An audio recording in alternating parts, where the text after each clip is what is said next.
Me. No, no, I mean, no, the help was that it wasn't plugged in.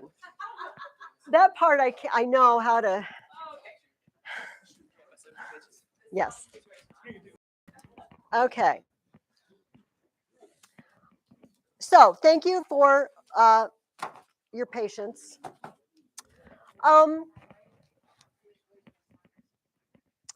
Let me get myself together here. Get the right. Okay, that's you guys. Okay. I wanted to show you something in your reading guides that I forgot about.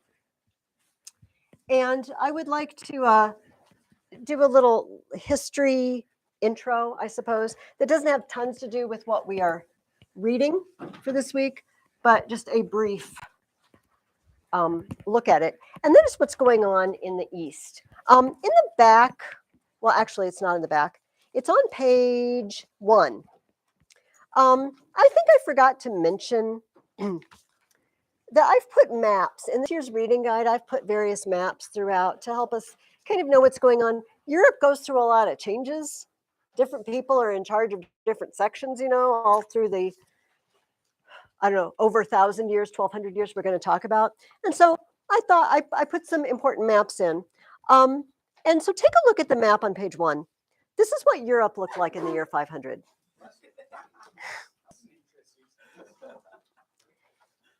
And I want you to notice something. In the West, all these Germanic tribes have taken over. We see very weird names: Ostrogoths, Visigoths, Vandals, Franks, Alemanni, Burgundians, Lombards. But look in the East. There is a huge section that just says Eastern Roman Empire. We're going to spend pretty much our whole school year in the western part in Europe, but we don't want to forget what's going on in the East, because it's really critical for history. And so this is just going to be my very, very quick rundown of what's going on over there.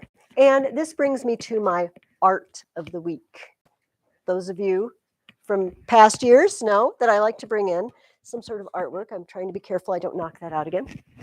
And I want to talk about the famous emperor of the East, Justinian. The junior high kids talked about this just a minute ago. Justinian lived in the early 500s. So right about the same time as Benedict was starting his monastery, was writing his rule. Justinian was living in the East, and he one of the notable things he did was he collected all Roman law and had it categorized and organized so that everyone could know what the laws were. At this point, there were laws that conflicted with other laws. Some laws are in this book, some in this book, some in this book, some in this book, we don't know. And Justinian said, we need a team to get this straightened out. That law code that Justinian put together was the basis for European law till the 1800s. It was the basis for European law. That doesn't work as art of the week very well, showing you a picture of his law code. So something else he did is he built a magnificent church in Constantinople called the Hagia Sophia or Sancta Sophia. They both mean holy wisdom, just one in Greek, one in Latin. And the skinny towers, they're not Justinians, they're Muslim. When the Muslims took over Constantinople and it became Istanbul, they turned it into a mosque and built the minarets, the towers. Then eventually the Hagia Sophia was turned into a museum. But I saw in the news, this was just in the last couple of years, that the Muslims in Turkey decided to open it up as an operating mosque again. And there was kind of an outcry because people said, but this is a historical monument. This should be open to everyone. And they said, well, it will be, but not while we're, using it for our services. So I'm not quite sure what the status is currently. Do you have any idea, Christy? No, I was just curious if you had heard whether they repainted over all of the mosaics and stuff. I do not know. Hopefully not, because one notable thing about the Muslims is, like the Jews, they do not allow representational art. So pictures of animals and people, no, we don't do that. Whereas the church, as some of you with me last year from the very beginning, were painting their churches with all sorts of pictures, bright colors, stories from the Old Testament, stories from the New Testament. I also, so I'm going to leave this. If you're interested in what its current status is, you could look at two mosaics. These are in Italy. They're not in Constantinople. They're at a church in Ravenna. And they are Justinian and Theodora, his wife. As I walk around and share pictures, them in the middle with their entourage, I will tell you an interesting story about Justinian and Theodora. Constantinople was full of sports fans. I don't know what else to say. I mean, rabid sports fans, like the sort that wear the jerseys and paint their faces with the team colors and go and shout and have all the mascots and everything. Except their team was not football or baseball, it was chariot racing. We love chariot racing. In fact, we get really, really upset when our team doesn't win. There were two teams eventually, the Greens and the Blues. And they didn't like each other very much. It's really, there were fights, considerable numbers of fights. Well, once a green chariot racer and a blue chariot racer got into a little trouble, an argument, there was some killing, and they were both sentenced to death by hanging. Thank you for laughing. See, sometimes I feel bad at the things I laugh about. And so they're going to hang them both, public hanging. So they string them up, and they dangle there for seconds, and then the ropes break. This sounds like sabotage to me. Sounds highly unlikely that this would happen to both of them. And they grab them, string them up, and they fall again after choking a little bit, So at this point, a monk comes out of a nearby monastery, and he says, "You have tortured those men long enough. I am taking them into the monastery and giving them sanctuary because they've suffered enough." You would think that the population of Constantinople is now happy because their favorite chariot racers are not going to be hanged. They're not happy. They are happy that their chariot racers aren't going to be hanged. They're not happy with the government that just tortured their favorite chariot racers. So Justinian says, oh, well, I should tell you what they did, first of all. They completely just rioted and burned in Constantinople. Ooh, I got so excited, I think. They burned things down, they stole, they pillaged, there's fistfights, and worse. And what do they want? They want Justinian and the government to make them pay. So Justinian apparently is not the boldest guy on the planet. And he says, okay, give me a boat, smuggle me into the harbor, I'm out of here. Get me out of here. Theodora, though, and a couple of years ago, some of you heard me read this. I'm reading it again. Theodora, his wife, gave quite a rousing speech to Justinian. Here's some of what she said. It has been said that the voice of a woman should not be heard among the councils of men. But those whose interests are concerned have a right to speak. Death is inevitable and will come to us all, but no one is compelled to submit to the shame of surviving dignity and honor, of leaving empire for exile. If you wish to lengthen your life, O emperor, flight is easy. You have ships and there's the sea. But think well whether after you have escaped safely into exile, you will not wish every day that you were dead. He didn't leave. His wife shamed him. So we get plan B. Plan A, leave. No. Okay, plan B.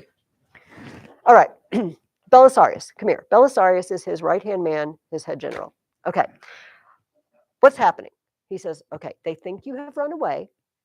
There's rumors circulating that you're gone. And they've grabbed a distant relative of yours and decided to make him emperor in your place. Where are they?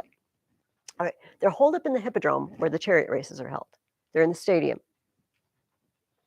Belisarius, go deal with this. Belisarius posted soldiers at every exit. And then when the party was going really good and people were getting a little tipsy and feeling very confident, they burst in on them, killed the guy who had been made new emperor, and proceeded to kill everybody else to the number of tens of thousands, maybe 30,000 people. This is pretty rough justice, but it saved the empire. It saved Justinian's life and probably saved them from anarchy. I'm not making a comment on whether it's good to go slaughter 30,000 people. I'm just saying the result was that it was effective. This is happening at the same time as Benedict. Okay, his writing is ruled. This is what's going on in the East. As I mentioned last week, the Eastern Empire is going to go on for 1,000 years after this, with its various ups and downs. But the two halves are going to go their separate ways. Western Europe and the East.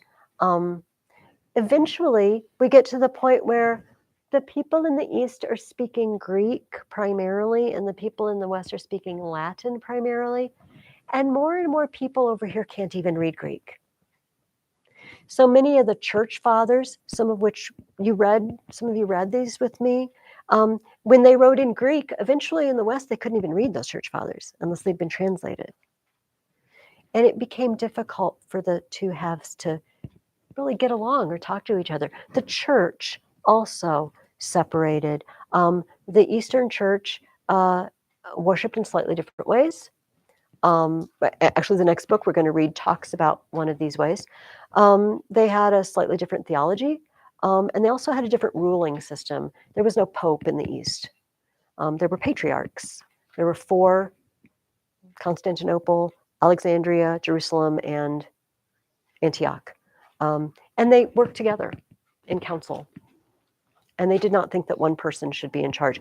So these have split. In 1054, in the year 1054, the Eastern Church and the Western Church permanently, I hope it's not permanent, but for the last 1,000 years anyway, there have been 2 separate churches and they don't intermingle. So you can't, if you're Catholic, you can't take communion in an Orthodox church. If you're Orthodox, you don't take communion in a Catholic church. They're not in communion with each other, we say. Yeah, Kirsten.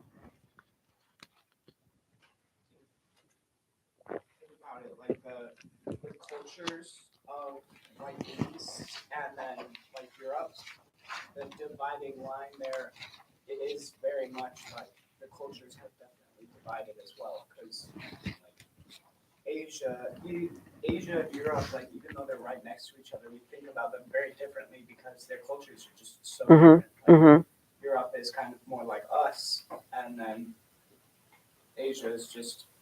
Well, that's because we come from Europe. Yeah. This is very interesting, Karsten, because I'm involved in a fellows program. I'm involved in a series of classes with 4 professors. And I went to a seminar in Denver a couple weeks ago, and we discussed, we didn't have time to read it together, but it was The Constellation of Philosophy that we were going to read, and maybe some of you read it and watched the videos, I don't know. But one of my professors is from Hillsdale, and he's a Byzantine history professor. And he said, we discussed the book, and then we had our professors give us various talks.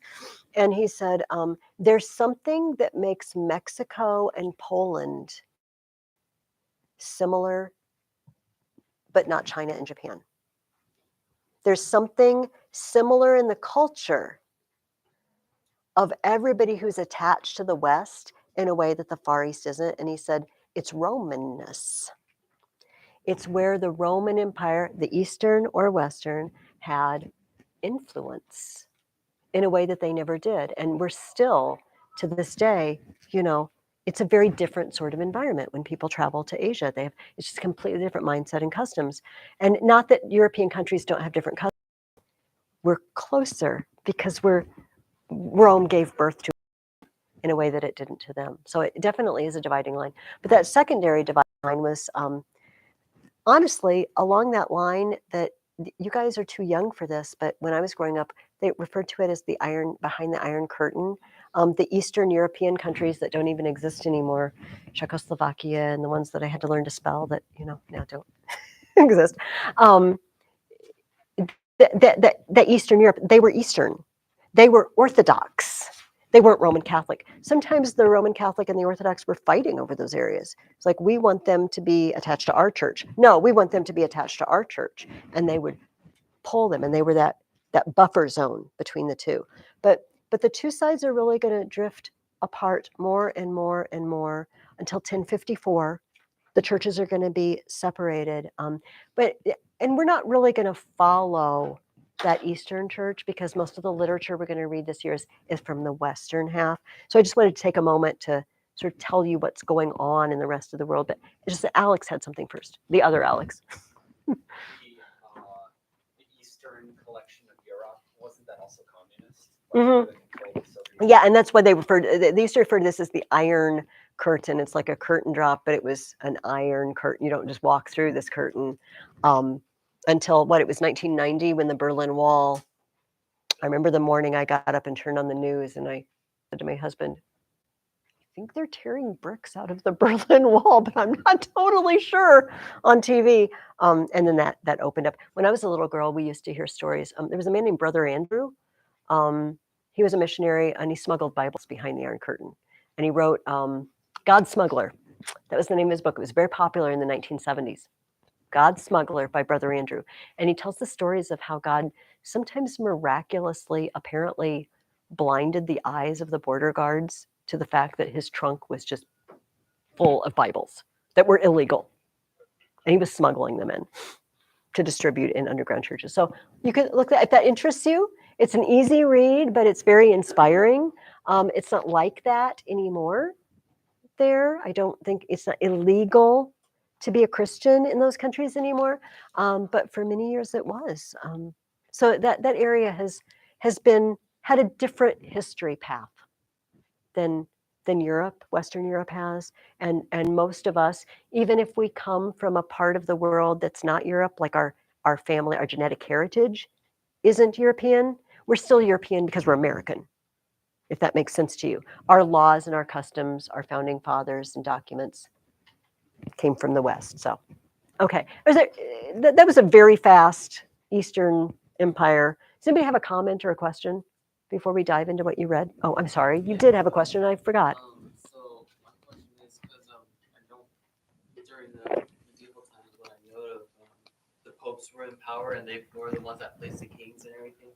So were the different churches like Roman Catholic and Orthodox, were they the reason why some countries or lands split off, like having the border made because they were both different churches? And I see what you mean. No, not the split between Eastern and Western. Later, they're going to start dividing up after the Reformation, because for a while in what we now call Germany, the lord of the province could just decide if you were going to be Catholic or Protestant. It's like, okay, everybody who lives here decided we're all going to be Lutherans. Okay, great. If you don't want to be a Lutheran, I guess you're going to move because you can't live here anymore. So in that case, it did. Not so much here. And I'm glad you brought up about popes making kings. It's not sometimes, but not really. Sometimes the kings were making the popes. So there's a lot of what we talk about this year is going to be that struggle. Who's more important? The church or the king? The church or the secular government? Do they overlap? Are they supposed to be hand in hand? Are they completely separate? Is one above the other? If so, which one? These are the arguments that they're going to work through. That really hadn't started yet in Benedict's lifetime because there's still a Rome. There's still an emperor in Constantinople. There's a king of Italy, Theodoric, or I don't know who the guy after him was. He was a Gothic king of Italy.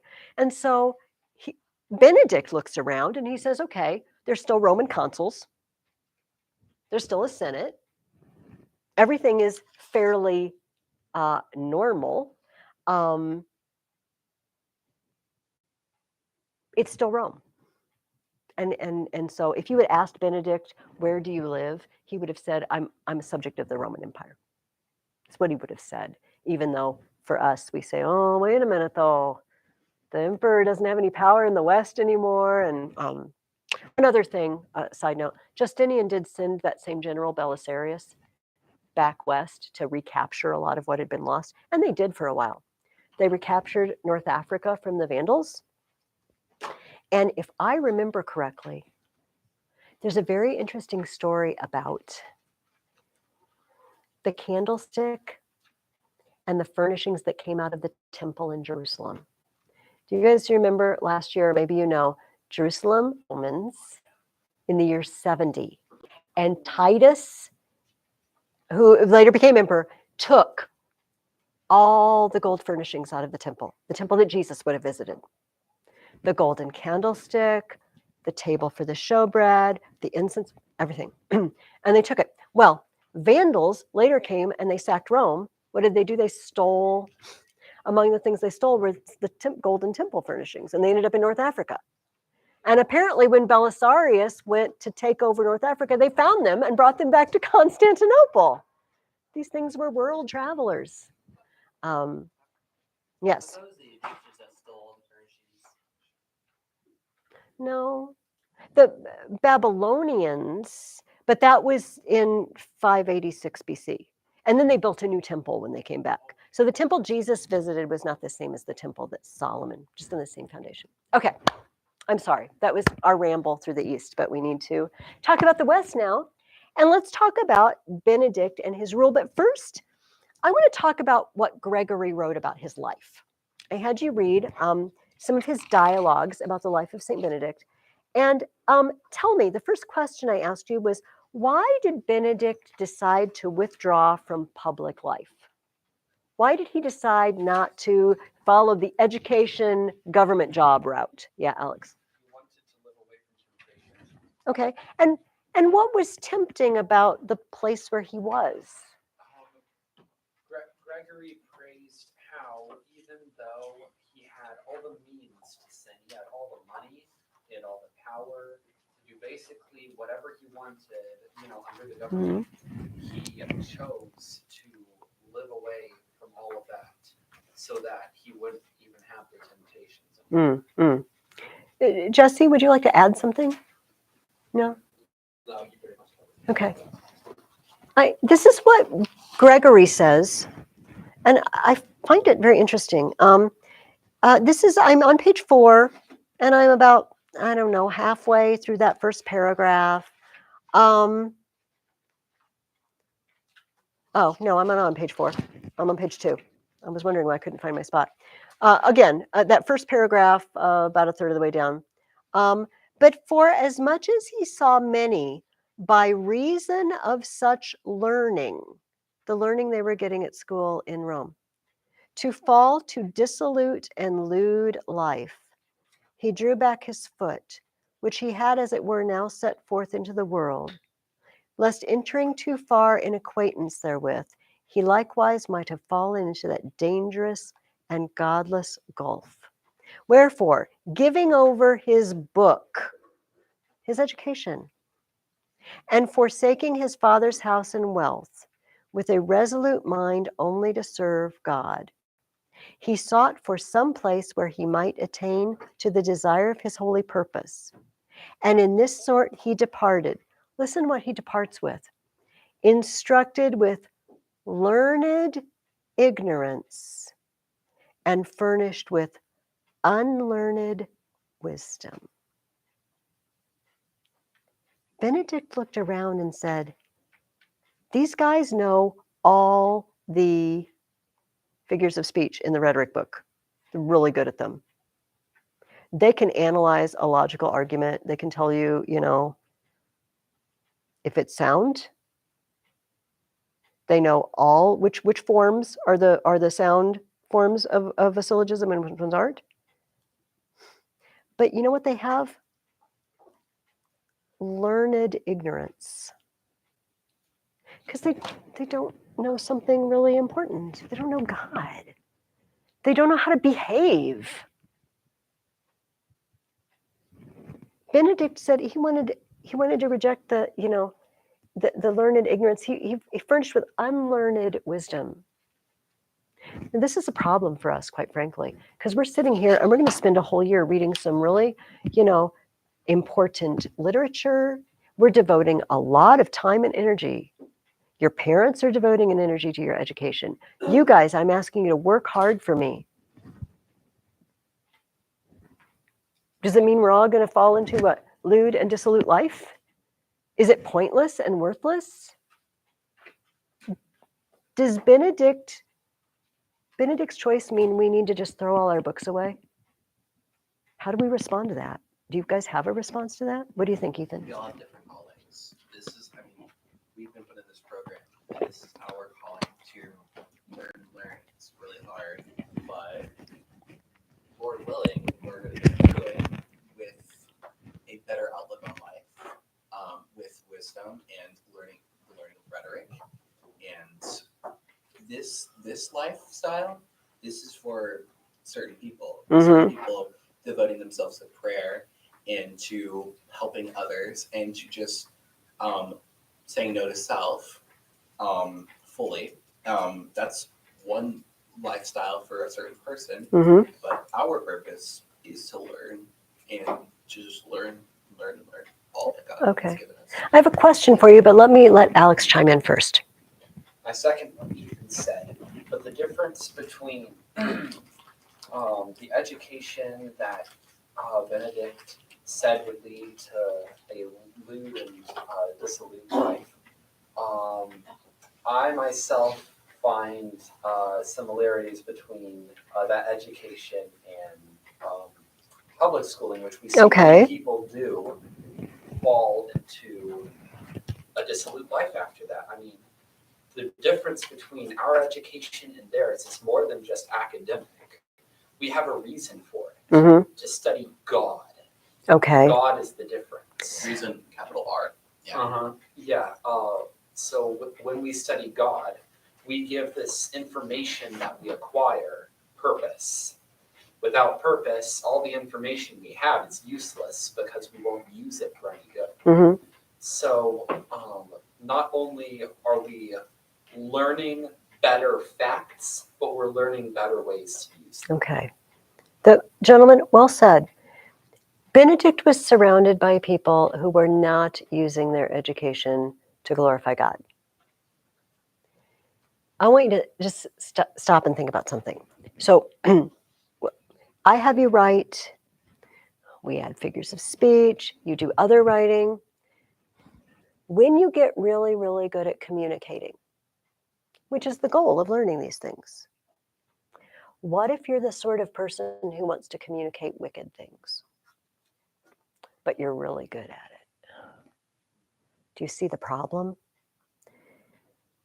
You have weapons, potential weapons being put into your hands in your schooling, and you could use them for evil, and they could be very, very effective. Does the name Andrew Pudewa mean something to some of you? Okay, he's the IEW founder.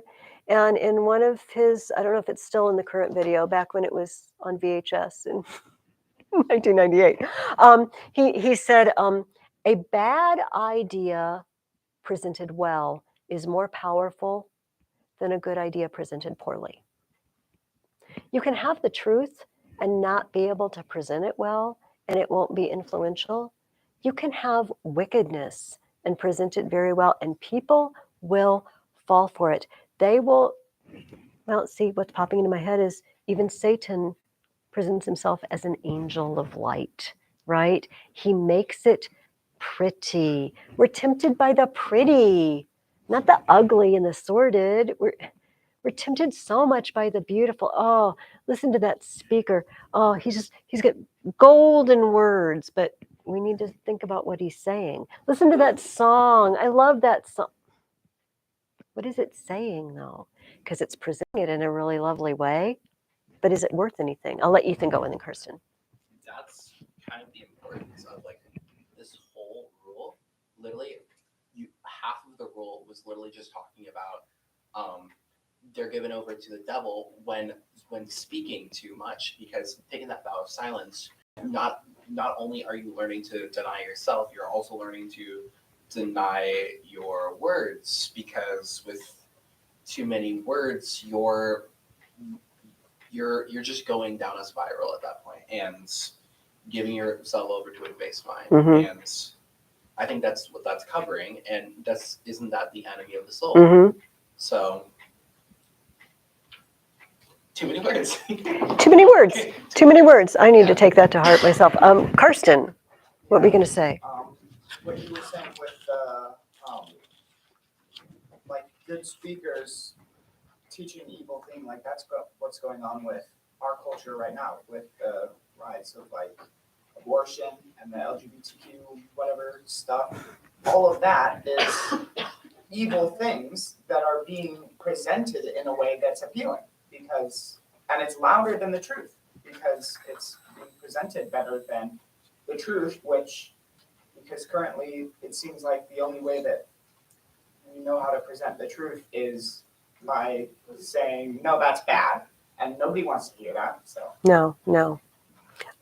So Benedict, so back to Ethan's original comment. Yes, Benedict apparently had a calling, but this is beyond the calling to, withdraw from the world. Remember the contemplative versus the practical life that we talked about?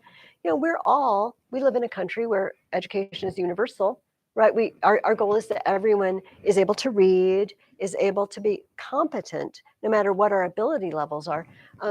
But these are powerful tools. And Benedict looked around and he said, the people that I'm with are learning these things and they're teaching them to me, but we're not using them well.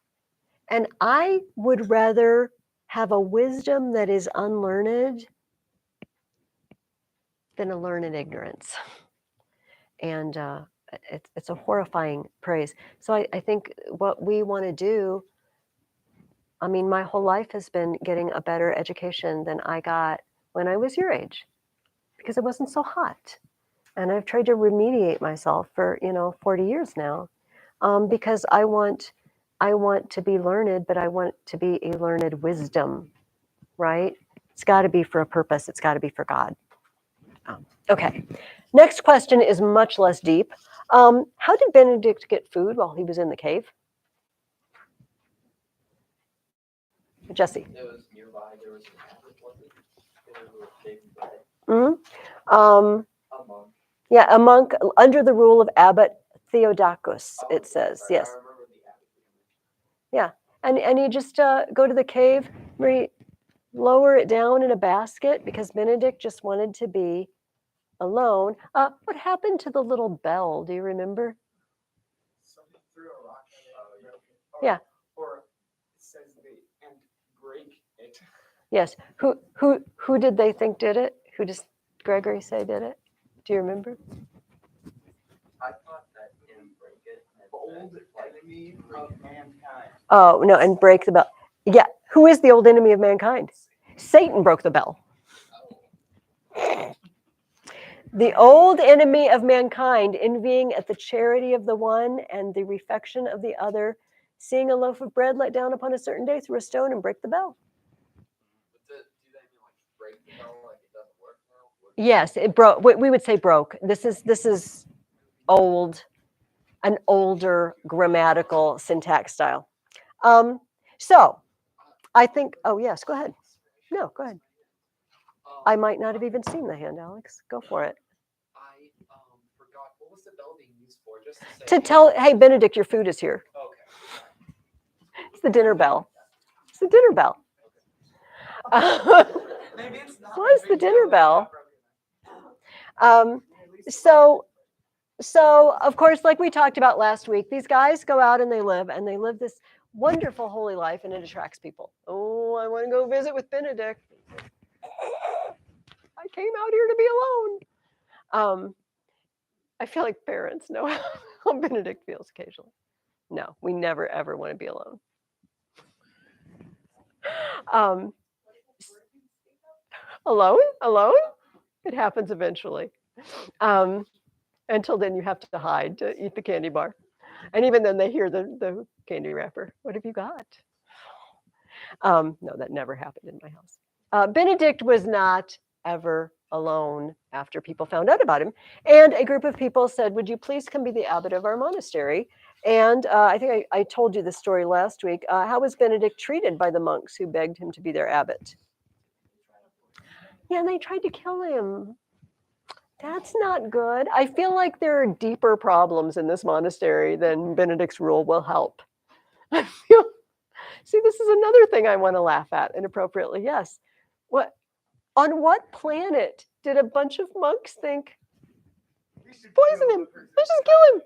Instead of saying, excuse me, abbot, we just don't think this relationship is working out. We repent of having invited you. This is alarming to me, and I don't know. Well, you've got to. Well, yeah, we're not gonna explore that, Jesse. How about that? I would prefer we not explore how to dispose of bodies. I feel like that's not something I want to teach us. He had a sister named Scholastica. Who lived nearby, and this section, I love it because Gregory starts out talking to the deacon Peter that he's talking to in this. He said, "Oh, the Apostle Paul, he had something he wanted, but he couldn't get it. He asked for that thorn in his flesh to be taken away, and God said, 'No, my grace is sufficient for you,' right?" And he said, Benedict also had something he wanted, but he couldn't get. And then he tells this story. How did his sister keep him from going back to the monastery at night after the visit, Jesse? Mhm. Yeah, he wanted to talk about the joys of heaven. She did. He was like, yo, you want to talk about this? But why? But he wanted to go home at night. Why didn't he go home? Mhm. Why was there a storm? She believes it was sent by God to keep him there. She prayed up a storm. Yeah. I mean, she literally prayed up a storm. Sometimes we use that figuratively. She prayed up a storm, and a storm rose. And it's like, what? What did you do? She's like, don't you want to stay and talk about the joys of heaven all night? It's like, yeah, I guess. Because it's raining outside, not just raining, but a horrible storm. Yeah. They said like it was the worst storm hysteria has ever seen. Yeah. That's crazy. Yes. Right after, when the sky was so clear that no clouds. Yes. And it's a good thing they did. It's a good thing they did that this happened, because the last chapter that I gave you on page 6, that same year, he told the day of his death to his monks, and he died. This was actually it's a good thing they talked, because it says on page 5, the next day, the venerable woman returned to her nunnery, who 3 days later, and Benedict returned to his cell. 3 days later, lifting up his eyes to heaven, he beheld the whole soul of his sister ascend to heaven. And he knew. We hear this story a lot. We're about to read a book over the next 4 weeks that's jam-packed full of miracles. I don't know how else to say it. And this is a common story. People knew that someone else had died in a faraway place. They knew. This was communicated to them. Either they saw a vision, they saw light ascending from the place, or in a dream. I'd like, while we read the next book that we're going to read, just tuck in the back of your mind this question. Do you believe the accounts of the miracles? If not, why not? And if you do, why do we not experience the miraculous on the same level as these people seem to? I don't want you to answer right now. I just want you to kind of tuck that away, because these are stories to be dealt with when we read medieval literature. Lots of them miraculous. And we don't tend to hear as many stories of the miraculous today, I feel like. At least not my experience. So think about that while you read. What's the difference? And are they credible? Do you believe these witnesses? Gregory is writing this after Benedict has been dead for a good 100 years, but he also has talked to many people who knew Benedict. It's like interviewing people about the world wars or something, today. Gregory's living 75, 80 years maybe later, but there are still people living who remember war years. That generation is fast disappearing, but it's not that long ago. If people made up a bunch of stories about World War II suddenly and started circulating, there would still be people to say, wait a minute, that's not the way I heard the story. That didn't happen. There would be witnesses. So think about that as we talk today, but especially as you read the next book that we're going to read. I didn't mention this either, but on page 7, I gave you a monastery layout. Of course, Benedict's first monasteries for which he wrote his rule were not this elaborate. This is a monastery in St. Gall in Switzerland, the floor plan. And if you look at this, it's got everything. These monasteries were outreach centers. In the middle, we have the cloister and the church. But look around. We have a hostel in the upper left, basically a hotel. Lower left, off to the left, we've got animals. They're shepherds, they're cowherds. We've got a school up on the top. Up in the upper right, we have physicians. Right next to the bloodletting center, which is unfortunate. Really don't put those in our hospitals today, do we? We have an infirmary in that same corner, makes sense. We have gardens in the lower right. Look at the bottom. We have a brewery and a bakery. We have mills. We have coopers. Does anyone know what a cooper does? Am I correct in remembering they make barrels? So the cooper is right next to the brewery. Hello, so we can store our drinks. They are a place of everything happening. They're a hub of activity for the entire region where they are growing food and distributing. They're caring for the sick. They're teaching the local, not just young people, even older people that don't know how to read, and want to learn. They'll teach anybody that will come. They are the life. They're the beating heart of a region. Yeah, Alex, what did you want to say? Yes. Oh. In the future, should I go around here because the camera will be on? You know what? If you do not care, I do not care. It seems very silly for you to climb over everyone, but just don't knock my thing out. Yeah, Jesse, what were you going to say?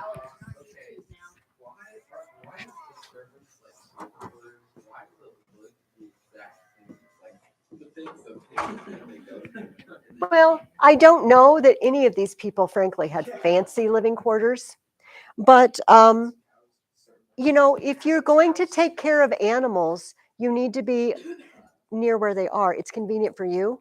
And if they have a need, if they're ill, if they're giving birth, you're there. So I don't know that we're to understand that they're living in what would be the equivalent of a barn and sleeping on the hay. But honestly, there are probably people at the time, Jesse, that would give a lot to sleep in a barn and on the hay. Do you know what I mean? Because it's maybe nicer than where they currently are. I hate to say that, but this is true. I saw. I think that's for visitors, actually. Lodging for guests. Oh, maybe, but it would be called something else. Hold on. Oh, I found the scriptorium. Maybe the cloisters. Okay, that's a good question. I thought it was for guests. It's a guest house. Well, I don't know, Kyle. I have a feeling the monks are sleeping much closer to the chapel, the church, because you're getting up numerous times. Oh, dormitory, that's it. Where is that, Ethan? It is in the middle right quadrant. Middle, So you see right. that middle square, it's the middle right quadrant. Middle right bottom, sorry. Oh, yeah. Okay, everybody, look above the barns and the granary. Look at the bottom, sort of to the right, barns and granary. Look straight up, dormitory and latrines. So I should have said bottom right quadrant, the middle section. That's okay. There we go. Why do they sleep right next to the bathrooms? So that they can go. Oh, Matthew, have you never gone camping? It's a prime spot if you get right next to it, because then you don't have to walk far in the night. Who wants to walk far in the night? You know what? Before we leave the monastery, I'm just going to say that nothing there probably smelled very good. And we're just going to leave it at that. Benedict had a motto, ora et labora, pray and work. Sometimes, and this will lead us into our discussion of the rule, sometimes people became hermits or they opened a monastery and they just wanted to pray all the time. Praying is very, very good. But Benedict said, look, our bodies need exercise. Well, sitting in one place all the time is not good for you, even if you're praying. Also, we need to do something to support ourselves, not just wait for handouts from others. We can do something to support ourselves. And if we have a surplus, we can minister to the poor around us by our work. So you'll notice in the rule, some of the chapters in the rule were about how to order their day, right? So you had a certain time in the morning that you are reading, after the morning prayers. By the way, I wrote down it's called the Divine Office or the Liturgy of the Hours when you do this. So I'm not going to write on the board. Vigil, 2 a.m. Lauds, before sunrise. Prime, at dawn. Terce, at 9 a.m. Sext at noon. None at 3 p.m. Vespers in the evening, and Compline after sunset. 1, 2, 3, 4, 5, 6, 7, 8. Sometimes they would leave one of these out. One of the Psalms, David said, 7 times a day I have praised you, O Lord. So it was centered on this 7 times a day I've praised you, but then they kind of added. Obviously, sometimes Compline after sunset isn't too long until 2 a.m., depending on how far north you are, in the summer. And Benedict even allots for this, too, in his rule. He says, do it this way in the winter. Do it this way in the summer. Days are longer. It's warmer. You can be outside more. But this is the cycle of a monastery. Roughly every 3 hours or so, 3 to 4 hours, they are all meeting and they are praying together in between sunset and vigils.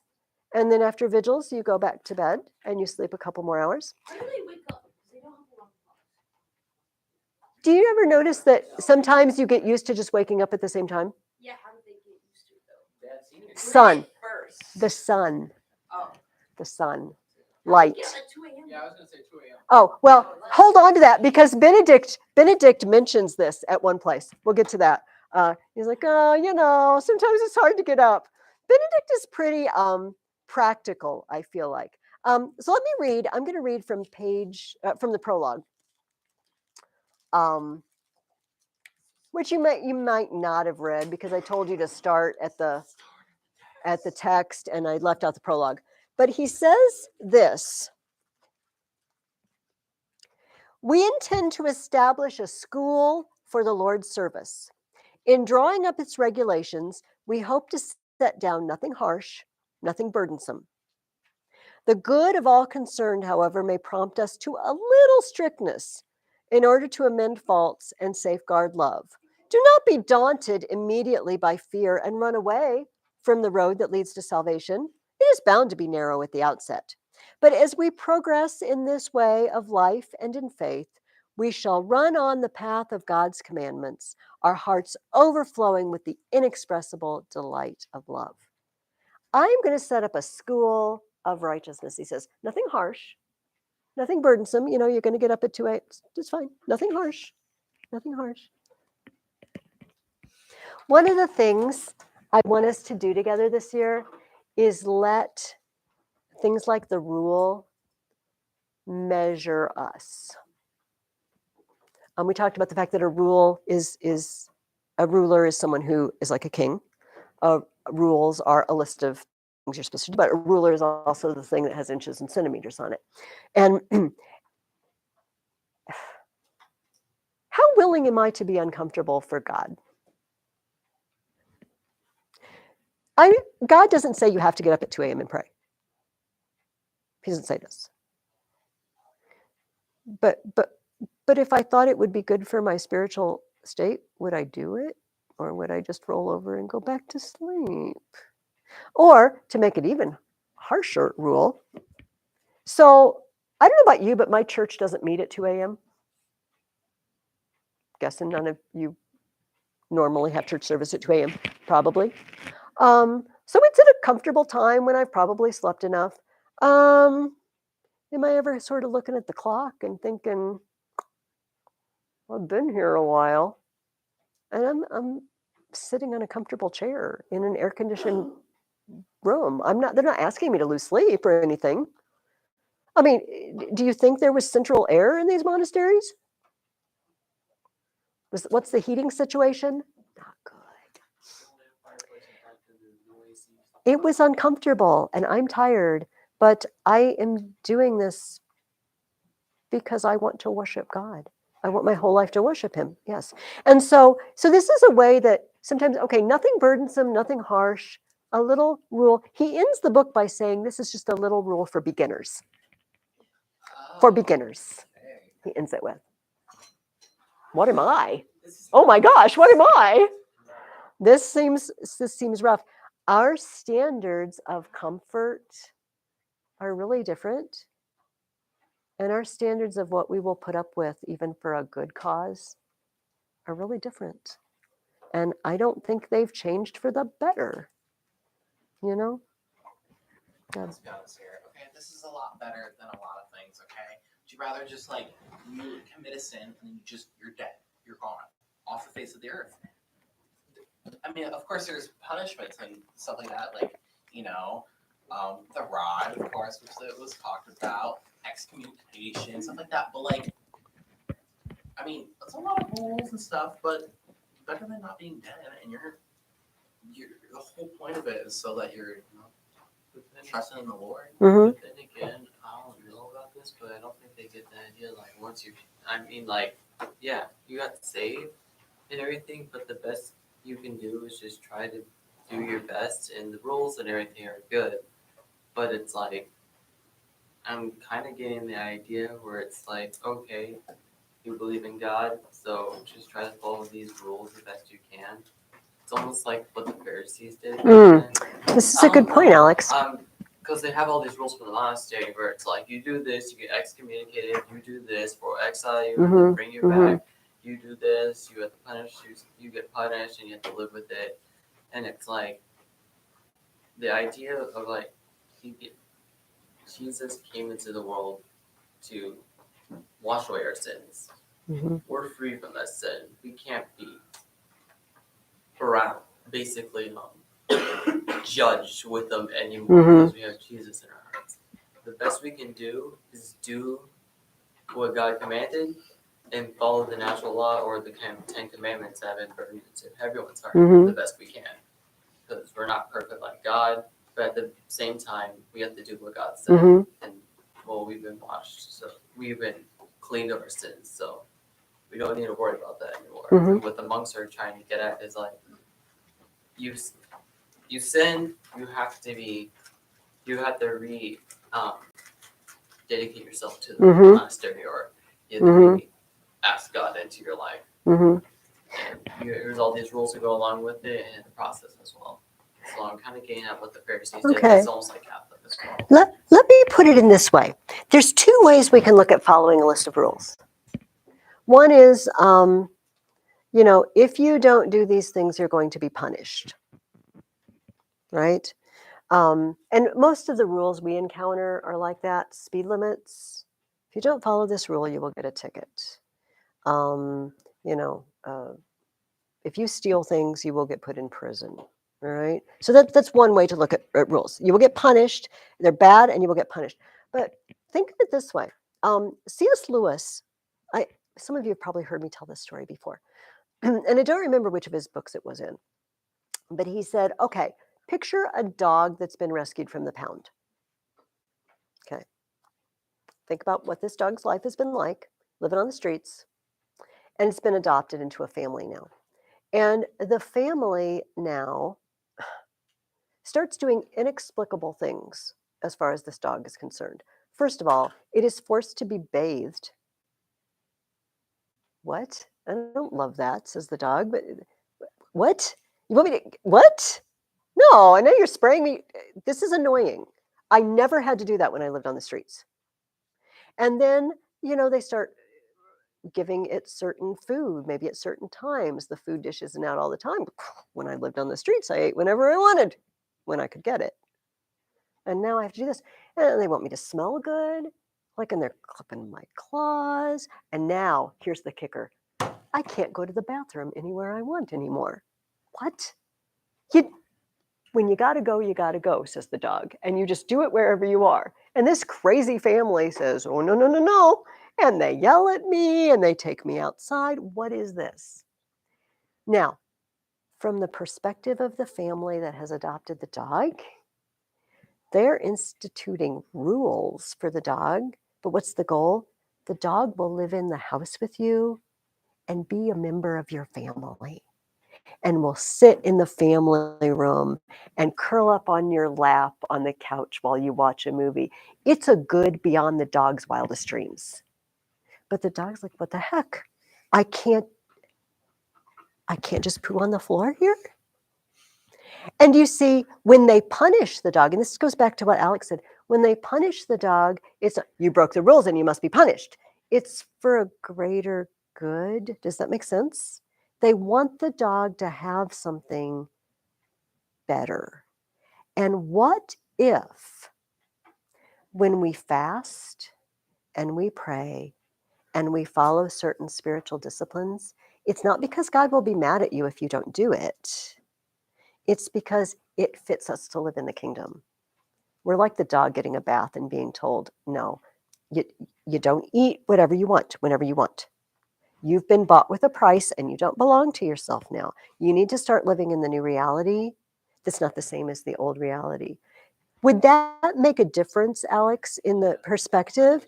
But Alex is right. It is very easy for human beings to switch over to the first one. If I check off all the boxes, if I keep the fasting days, if I do this, if I do that, I'm good. Rather than say, oh, I'm fasting today. Why? Every time my stomach grumbles, it reminds me I don't live by bread alone. That I should have a spiritual hunger in me, that I'm not my own, but I belong to someone else. And if that's our mindset, those things can be very valuable. Go ahead. Which is kind of like what this whole book was coming across, like the whole method of instilling habits and instilling priors and like, other leaders of the monastery. The whole idea is testing that. Like, let's test you. Are you capable of doing this? And if you're living by the standard of like the first type of like laws, like, oh, this is do this, check off the box, blah blah blah. There's still it's all rules based, and there's no spirit to it of following the instructions. So there's that sense of pride that can come in when you are instilled into a role of leadership. Yes. So when you are following it with your own heart and spirit, through the Holy Spirit, you're not going to give into pride, or you're going to try and take your pride and swallow it, get rid of it, so that you can just praise God. The abbot is obeyed because he's the abbot, not because he's better than everybody else. Are any of you familiar with the Cadfile Mysteries? It's a series of books by Ellis Peters, but they made, I will write his name, Cadfile, on PBS. They did several series of Cadfile mysteries. He's a monk. He's living much later than Benedict. It's like in the 1100s, 1200s, and he's in a monastery, and he he's their herbalist. He's their healer, but he's also kind of an amateur sleuth, and he solves crimes. In the village, it's very fun. But it made me think of that because the character of the abbot, and the prior particularly, is just snarky and snotty. He's the bad sort that just likes to push people around because he can, and Cadfile has to deal with him. So I recommend. They're pretty wholesome. I mean, there are murders involved, so I don't know. Little kids should watch Cadfile mysteries, but they're not questionable otherwise. Or get the books by Ellis Peters. Let's dig into some of our questions. What are the 4 kinds of monks? Okay, Alex, give me one of them. We'll ration them out. Here, I'll do this one because I want to know how to pronounce it correctly. Oh, I'm The gyrovags. gyrovags, I think. Gyrovags. Okay, what? Tell me about them. The gyrovags are traveling monks that go from abbey to abbey, monastery to monastery, eating what they want, doing as they please, and generally being gluttons who do not follow God's word. Hey, I'm just blew in from, the neighboring province. I'm going to stay in your guest house a few days, going to eat your food, and I'll just be moving on. They follow no rule whatsoever. Basically, they're just like permanent guests who eat handouts from other people. Yes. What? Yes, except in a bad way, like mooching nomads who just mooch off people wherever they go. In a non-God honoring. Yes. Also, this led me to think about that one monk from Robin Hood. Like, which one would he go under? Oh, he sounds like a gyro. Like Friar Tuck. Are we talking about Friar Tuck? Well, the friars. See that later. The friars were traveling, begging, mendicant order, so they don't come up till like the 1200s. But I don't know what Benedict would have thought of them. This is a good. If we need to like resurrect Benedict and, like a Dominican or a Franciscan, and just have them argue it out. I don't know who would win that. Knowing the story, how he loves to drink and eat. This is true. Isn't Okay. necessarily very Christian. Friar Tuck is not a role model. We agree. Okay, that's what we learned today. All right, Alex or Ethan, give me another one. Give me another. Cerebites, the most detestable kinds of monks, who with no experience to guide them, no rule to try them, as gold is tried in irons, have a character as soft as lead. Still loyal to the world by their actions, they clearly lie to God by their tonsure. 2 or 3 together, or even alone without a shepherd, they pen themselves up in their own sheepfolds, not the Lord's. Their law is what they like to do, whatever strikes their fancy. Anything they believe in and choose, they call holy. Anything they dislike, they consider forbidden. Doesn't this sound like people we live with today? I mean, not in the church, but the world. I want to do whatever I want. Whatever I believe in and choose, I call holy. Whatever social justice, but that's my truth. It's my truth. Yes, their law is what they like to do. And what do they have? No rule. No rule. How is this different? This is a frat house. This is not a monastery. We're just going to live together and do whatever we want. Except at least the frat house has the university. Like their frat house with no university. That's not totally true, but it sounds close. Oh my goodness. Alex, you want to give us another type of monk? The anchorites or the hermits who have come through the test of living in a monastery for a long time and have passed beyond the first fervor of monastic life.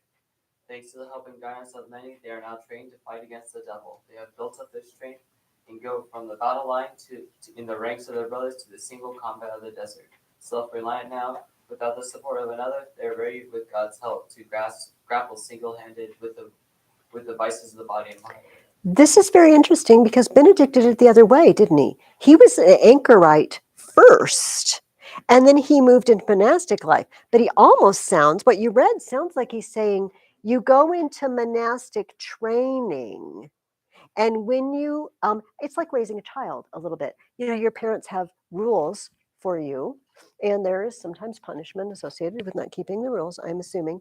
But they're not going, when you're 30, they're not going to come knock on your door and punish you for breaking a rule. My children are all grown and they rule themselves, but after they've been trained up in how to do that. And so it almost sounds like Benedict is saying you train them up in how to live this way. And then eventually they don't need an abbot to oversee them. They can move out into the desert. I don't think that was super common, though, honestly. I don't think a lot of people left monasteries and then just said, okay, I'm done with the monastery. I'm graduating, so to speak, and I'm graduating into the desert. See you around, probably not. Our mindset of like what a hermit is just this lunatic who's living by himself, not trained, not knowledgeable of anything, and he's just like, okay, train you in a monastery. Now go to what it says, defend. They build up their strengths, blah blah blah, in the ranks of their brothers to the single combat of the desert. It's basically like it's basically like happy for God, now go fight God, now go fight devils and do hermit things. Yes, basically, yeah. Kyle, you want to take the last one? Sorry, Jesse, but Kyle had. The people that are trained up in the monastery, the precursors to people that go out and be hermits or be alone. Yes, The regular monks. the regular monks. When we think about monks living together in a monastery, they're Cenobites. The reason they're called this weird name, this part comes from koinos, together. Together, koinos, in a group. And so these are monks that are living together in a group, and they're following some sort of rule, like the rule that Benedict is completing chapter 1 of at this point. Yes, and who come together at set times to pray. So I have to tell a story. I'm sorry. Don't forget what you're going to say. Because it sounds easy. Oh, to me, it sounded a little easy. I went to St. Mary's Monastery in Milan, south of Milan. There's a monastery, and they have some events, speakers, and stuff. And it was about Thomas More, the books of Thomas More that I like. And so I went to this, and there were various nuns there. I mean, obviously in St. Mary's Monastery, but there were visiting nuns too. And there was a table with several of them. And we were talking about just monastic life in general. And at this point, I had children still at home and all of the difficulties of family life and raising children. And I said, sometimes, I told them, I think sometimes there's an idea that separating yourself and living together with like-minded people, you know, and we all love God and we're going to work together. And one of the nuns laughed. And then she said to me, imagine 10 women in a kitchen together, and they all want to do it the way they were raised. This was enough for me to see the problem that coming together, that togetherness rubs us like iron sharpens iron, it says in the Bible. There's something about even, it probably doesn't happen, but it could happen that on Wednesdays when you all get together, somebody does something that annoys you. You do not need to say if this is true, and hopefully this is not true, but it could happen. And you know what? We have to. Why was Rhett just thrown under the bus? Oh my goodness. And Rhett's just sitting there quietly, doing nothing. Sometimes that togetherness, I mean, aloneness is its own challenge, but togetherness is a challenge. This is the challenge every family faces, right? We're in a family and we have to get along, and we can't just be, you know, annoyed by every single thing that someone else does, even though it's difficult. And it changes us when you live with other people. Hang on, Alex he waited very patiently.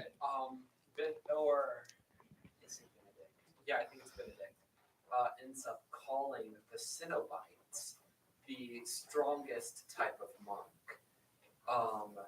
when he just praised the anchorites for being able to overcome all of this temptation and stuff. So I just wonder, why would the Cenobites be the people who he calls the strongest of the monks? And does that mean there's a strength in numbers? I don't think I made this up. I think it just came from something I read and it just popped into my head.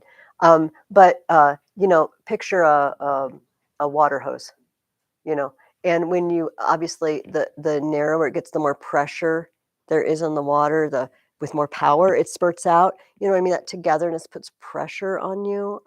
Hopefully you don't explode. You're not looking at it that you're just going to blow, but it concentrates the power and the energy when things are under pressure. The old stock phrase that, coal turns into diamonds under pressure. Sometimes that pressure forms us in ways that we can't do it without a little bit of that pressure of the other people around us. But aloneness is a pressure too. What are we going to say, Ethan? So valid example, very short valid example. Kyle and I went on a trip to West Virginia for 2 weeks with a bunch of other people, and Alex as well. We were in the train with the same shoes. We were in the same train, yeah. But basically, we had groups of I would say what would it be, 40 people in a troop? Yeah, 40 people in a troop. None of these people barely know each other, except for maybe seeing each other once a month. We saw each other once a month to prepare for this trip.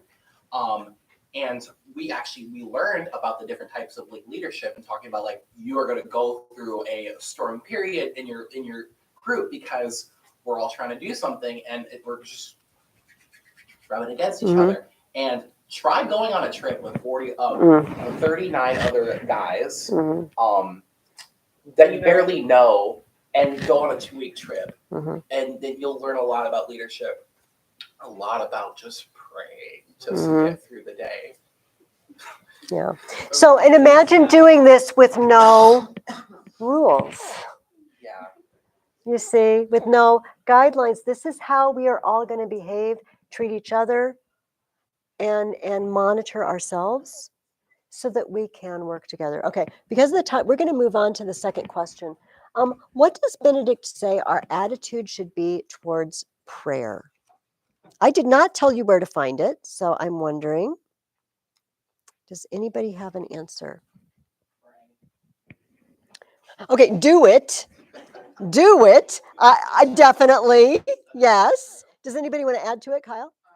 Humbleness and just talks about short and pure, and it doesn't need to take time out of your things to be short, and we want to try to shorten our prayers. Okay.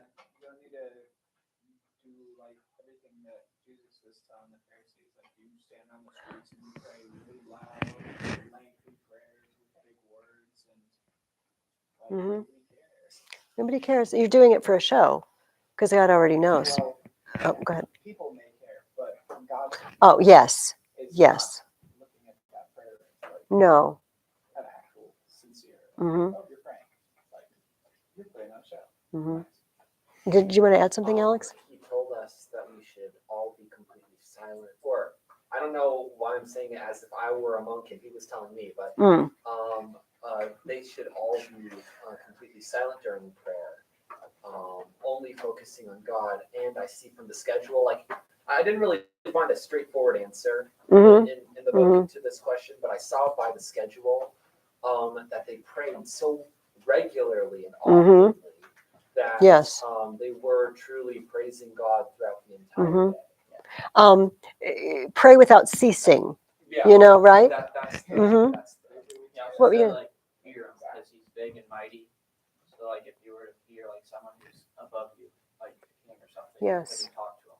Yeah. Yes, with reverence. I'm looking at it's chapter 20. I don't know what page it is in your books, but I was looking at chapter 20. Page 48. Okay, thanks, Kyle. Did you want to add something, Ethan? Yes, just being respectful during prayer. Yes. When you're in a group prayer, or just in your own prayer, just respect yourself, humble yourself. Yeah. Kind of what Kyle said, with humbling, respect. Yeah. He says in chapter 20, whenever we want to ask some favor of a powerful man, we do it humbly and respectfully. for fear of presumption. How much more important than to lay our petitions before the Lord God of all things with the utmost humility and sincere devotion. We must know that God regards our purity of heart and tears of compunction, not our many words. Prayer should therefore be short and pure, unless perhaps it is prolonged under the inspiration of divine grace. In community, however, prayer should always be brief, and when the superior gives the signal, all should rise together. With humility, I mean, you guys nailed it. You exactly what I was looking for. Humility, reverence, realizing we're addressing the God of the universe, the one who truly is. And that does not mean he does not love us. And I'm sure you guys have heard this a million times.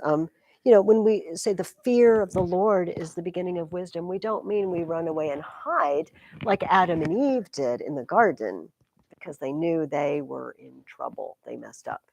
But a healthy reverence.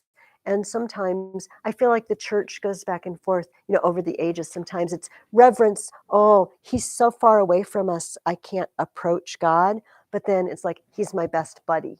It goes back, who's he? Who's God? It's not your BFF. You know what I mean? Oh, he loves you.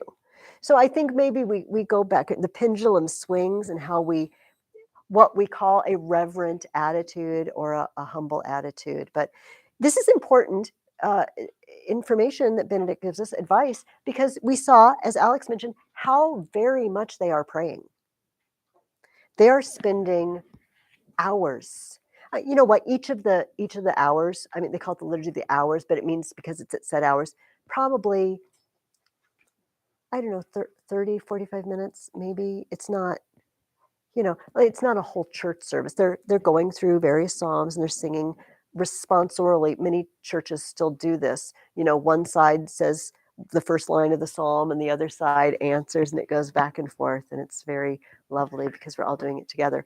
But this is a main, I've erased ora labora. It's not labora et ora.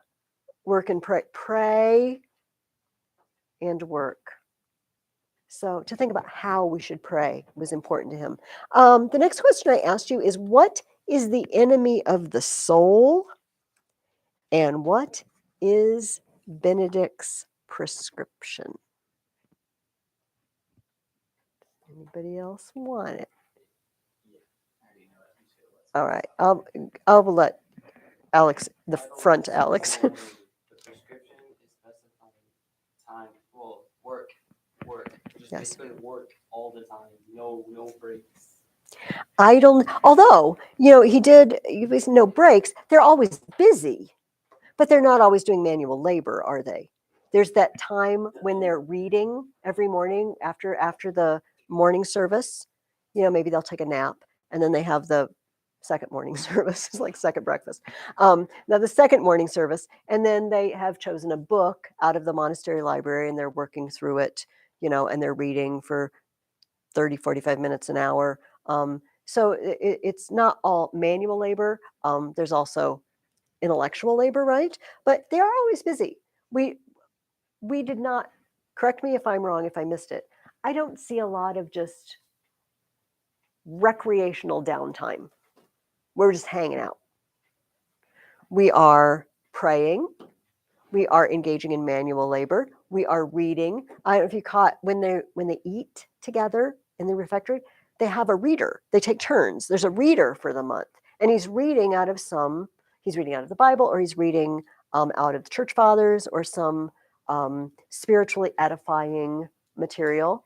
And you're all quiet while the reader reads. So even your lunchtime or dinner time is not lost to you because you're growing intellectually and spiritually. So they're always busy. Imagine what we could accomplish if we were just always busy, not to the point of driving yourself till you drop over, but all the times when I just wander in and flip on the TV just to see what's on, or I check Facebook just to see what's going on.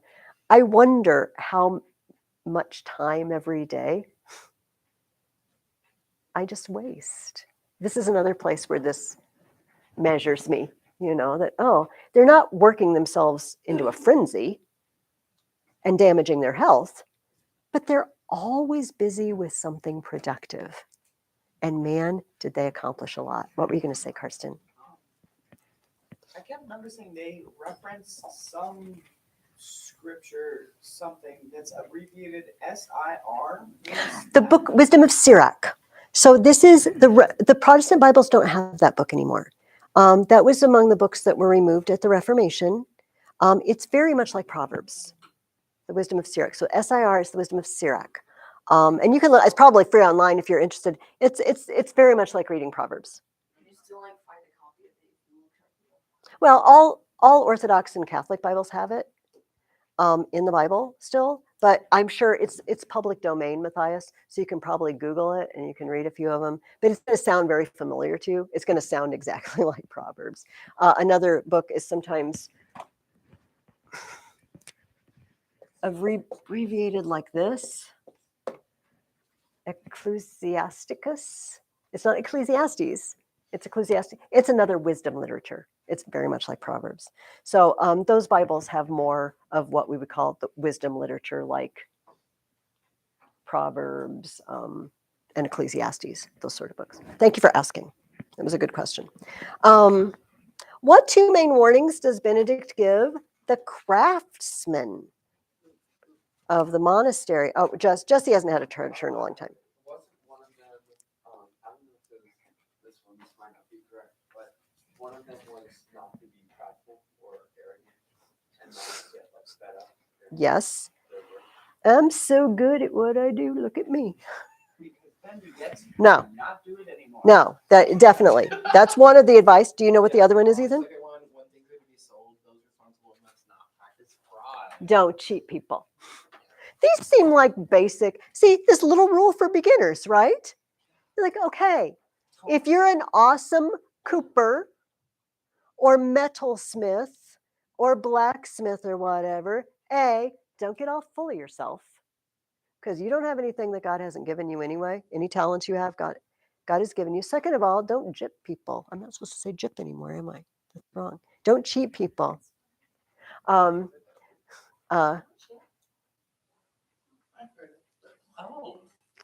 Yeah, I'm sorry, I should have brought it up. Don't cheat people. Do not cheat people. When you're selling your goods, get a fair price. You deserve a fair price, but don't overcharge. Yeah. Also, he made a comment at the end of that where it's like, yeah, we can also offer a lower price so that we're better than our competition. And we could even lower prices. Do a little competitive sales, but everybody benefits there. Even if they come to them to buy more, the people get what they need at a better price. So be fair. If your calling is to be working and dealing with the outside world, outside the monastery, be fair. And don't think too highly of yourself. Okay, our last question. With what attitude is a monk supposed to respond when given difficult or impossible tasks? All right, Kyle. Oh no, okay. I'm giving it to Simeon because he hasn't had a turn all morning. You're supposed to try it, and if you can't, tell the person, His abbot or prior. Mm-hmm. you have to humbly tell them why you can't do it, and if you chose to do it anyway, just do it because it's like a challenge for you. Yes. And I love how he phrases the last part, and trust in God to help you accomplish this task. Yeah. I love this part of the rule because, life is full of situations where it feels like I can't do this. And so how do we deal with it? Well, I try to speak to whoever's putting me in that position, but if necessary, I just say, God help me. God help me. My heart is in the right place. I'm trying to do this thing you've given me to do. Help me, and I'm going to give it my best shot. It seems very practical in his little book of advice for beginners. Yes. The excerpt, please. Go ahead. A brother may be assigned a burdensome task or something he cannot do. If so, he should, with complete gentleness and obedience, accept the offer given. Should he see, however, that the weight of the burden is altogether too much for his strength, Then he should choose the appropriate moment and explain patiently to his superior the reasons why he cannot perform the task. This he ought to do without pride, obstinacy, or refusal. If after the explanation the superior is still determined to hold to his original order, then the junior must recognize that this is best for him. Trusting in God's help, he must in love obey. All right. I have a couple of things I want to tell you before I let you go. Give me another 5 minutes or so here. First of all, I want you to write something for me. Now, those of you who have had me in previous years are very familiar with this. It is going to be what I call a summa. A summa is a collection of thought on an idea. Okay, listen to this. This is very important. One paragraph. This is all I'm asking for. One paragraph, roughly 250 to 300 words, like not a paragraph that only has 2 sentences, maybe. A well thought out, one paragraph. Don't have to do pages. Here's what I'd like you to address. We've talked a lot about this today, so this should probably be pretty easy.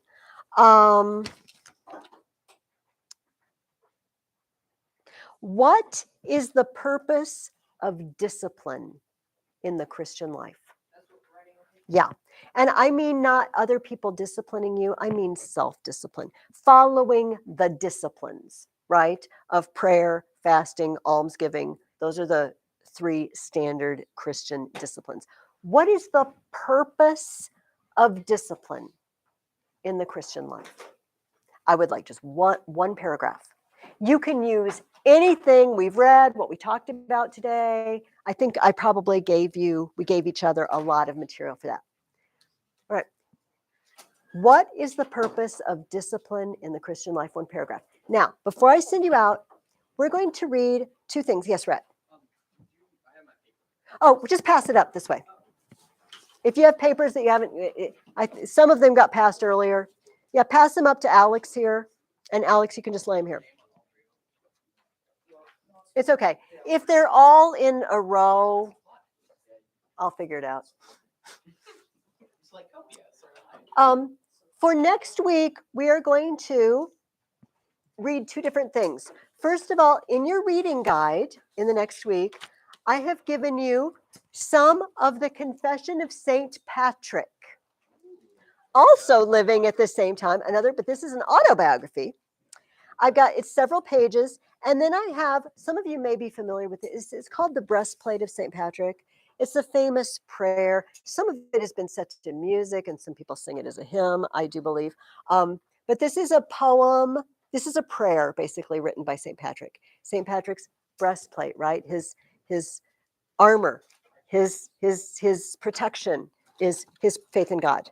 So I would like you to read that. And I also have some questions about St. Patrick at the end of the breastplate. It's just a few questions. It says St. Patrick's Confession questions. The main thing you are reading, though, is we are going to begin our first of just 2 or 3 history books we're reading. This is the Ecclesiastical History of the English People by the Venerable Bede. He's always called the Venerable. He's not Saint Bede. Venerable means someone that is shown reverence and honor. He is venerable. What? Apparently he's not got moved up to saint status. I don't know about that. But he's the venerable Bede.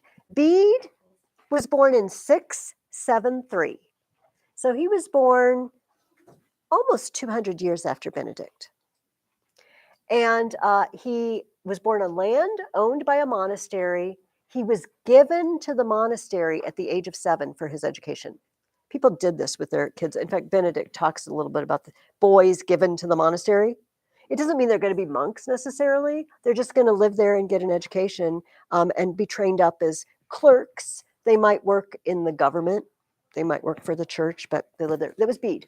He was ordained a deacon at 19, a priest at 30. He never left England. In fact, we're not sure he ever traveled more than like a radius of 20 miles from his home. But he read and wrote tons. Brilliant man. He wrote commentaries on books of the Bible. He wrote this history. Now, I want to take a close look at the title. Ecclesiastical History of the English People. So what's he going to be most concerned about? What is an ecclesiastical history? Isn't that wisdom? No, the ecclesia is the church. The church. This is a church history. He's not going to tell you everything about every king of every place in England, because that's not his book, right? Remember, those of you who are how to read a book, know what kind of book you are reading. We are reading an ecclesiastical history. It's a history, but he's going to really focus on what's happening in the church in England. So Bede lived a good almost 100 years after Pope Gregory sent the missionaries to England. Remember the angels that he wanted to make angels and he was going to save them, de ira, from wrath. We talked about that last week. He's on the other side of that. He's a couple of generations past when that Christianity, that mission activity has worked its way through society. But he's going to start back before all this happened. What was it like when the Celts and the Saxons clashed with each other? And what did it mean for Christianity? And here's the big question to ask yourself. What happens when we refuse to evangelize a group of people because we hate them? This is a good question. What happens? I don't like you. You don't deserve Jesus. Jonah found out. Yes, those Ninevites are scum. I'm not going to Nineveh. Forget it. Because God is always being merciful. He'll do it again. I'm not going to Nineveh, but he went. We all know that story. So Bede is asking the question, what happens when foreigners come to your land? How do we treat them? How do we deal with that in a spiritual way? So here's what you're going to do. You're going to read, first of all, the preface. I told you that I'm not making you read introductions, but there's an area that's preface, and it's actually Bede. You'll know because it says, some time ago, at your majesty's request, I gladly sent you the history of the English church. This is Bede talking. I want you to read the preface, and then, okay, if your book looks like mine, you have at the top of the pages, you've got marks that look like this. There's a Roman numeral, and then a number. It means book 2, chapter 5. Some of you met this in books like Tacitus last year, okay? So I am going to ask you to read the preface and read book 1, chapter 1 to book 2, chapter 15. It is, in my book, up to page 133.